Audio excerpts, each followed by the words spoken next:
6 kilometre दूर समझौता करके हम नहीं ला सके था। ये देश कोई 47 में पैदा नहीं हुआ है जी। हमारे यहाँ गुजरात में तो कहा जाता है कि जब संतों की, महापुरुषों की चरण रज आपके घर में पड़ती है तो आपका जीवन धन्य हो जाता है। इमरजेंसी में बहुत बड़ा हमारा जुल्म हम सब पे हुआ और मैं तो ये तो बराबर पता है उस समय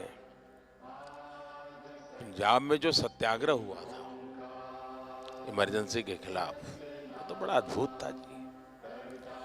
अब मैं उस समय अंडरग्राउंड रहता था, तो अंडरग्राउंड रहना है तो कुछ कपड़े वपड़े बदलने पड़ते थे, तो मैं सीखे के कपड़ों में ही रहता जी मैं पगड़ी पहनता था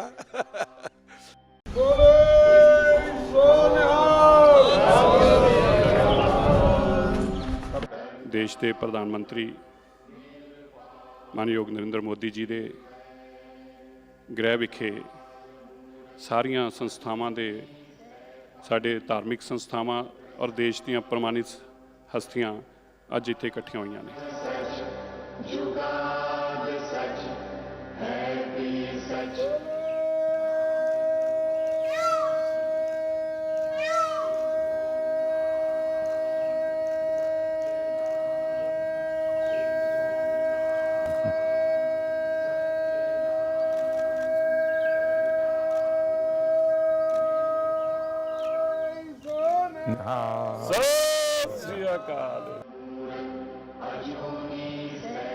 आप लोगों के बीच में रह करके जो मैं सीखा हूँ, जो गुरु महाराजों ने सीख दी है, सब तो नहीं कर पाता हूँ, लेकिन जितना कर पाता हूँ उसी से मुझे आशीर्वाद मिलते हैं और मैं कर और ज़्यादा करने का मन करता है। ढंग से रखना है, कुछ रहने दो, कुछ रहने दो। नीचे छूना नहीं चाहिए, कुछ भी नीचे नहीं छूना चाहिए।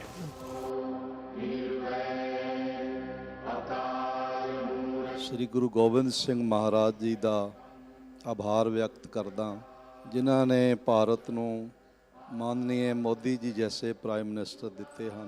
क्या पहले हमारे देश के माननीय प्राइम मिनिस्टर जी हैं जिन्होंने साहिबजादों के सम्मान को हर हृदय तक पहुंचाने का एक सफल प्रयास किया है। मैं सोचता हूं आपका हृदय एक सिख हृदय है।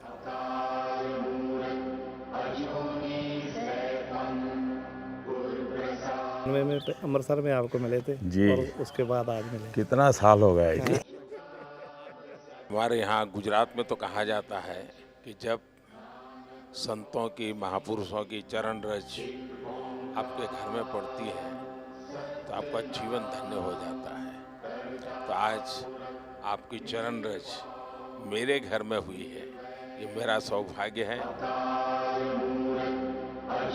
और मोदी जी, बड़ी कृपा है आपकी, जो आप कर रहे हो परमात्मा, हम तो दुआ करने आए हैं कि आपको और ताकत मिले और सिखों को, जो हम सारी उम्र ये था कि हमारा भी कुछ देखेगा, आप कर रहे हो, इससे ज़्यादा करो, परमात्मा आपका भला करे।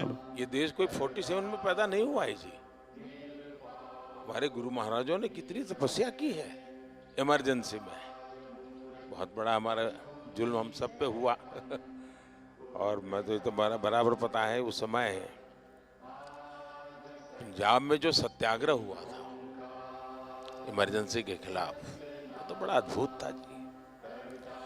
अब मैं उस समय अंडरग्राउंड रहता था, तो अंडरग्राउंड रहना है तो कुछ कपड़े वपड़े बदलने पड़ते थे, तो मैं सीखे के कपड़ों में ही रहता जी मैं पगड़ी पहनता था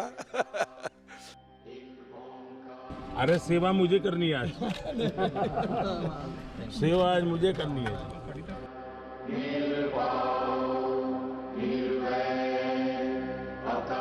अब मुझे बताइए साहब, कोरोना में ये आप ही लोग हैं जिनको ऑक्सीजन का लंगर लगाने का मन कर गया।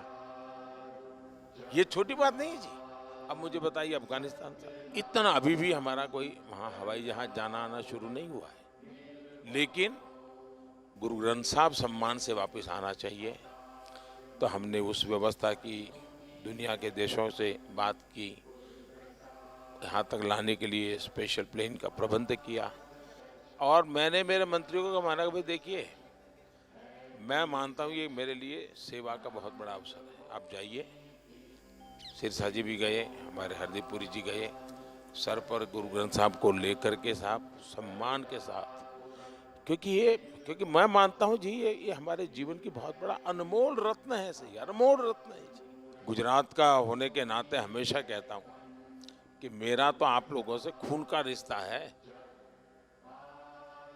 क्योंकि गुरु गोविंद सिंह जी के जो पहले पंच प्यारे थे उसमें एक मेरे गुजरात का द्वारिका का था जी। गुरु नानक देव जी के जीवन में साहब उन्होंने जीवन की साधना का सबसे ज़्यादा समय जहाँ बिताया, वो स्थान हमारे पास न हो। एक 6 किलोमीटर दूर समझौता करके हम नहीं ला सके था। मैंने भी डिप्लोमेटिक चैनल शुरू की, कम से कम, क्योंकि दूरबीन से साहब सब लोग, मैं भी दूरबीन से देखता था पहले जब पंजाब में रहता था मैं भी दूरबीन से दर्शन करता था जी। तो मेरा मन करता था कि भाई कुछ तो करे, कि ऐसा पवित्र काम था, गुरु महाराजों का आशीर्वाद था कि हो गया। और इतने कम समय में जो वहाँ हमने जगह बनाई है, आप में से बहुत लोग गए हैं, इतने कम समय में जी, ये श्रद्धा के बिना नहीं होता है जी। तो मैं आपको कहता हूँ ये घर आपका है। मैं भी आप ही की तरह चलते चलते आया हूँ, कल चलते चलते की गुरुद्वारे चला जाऊँ।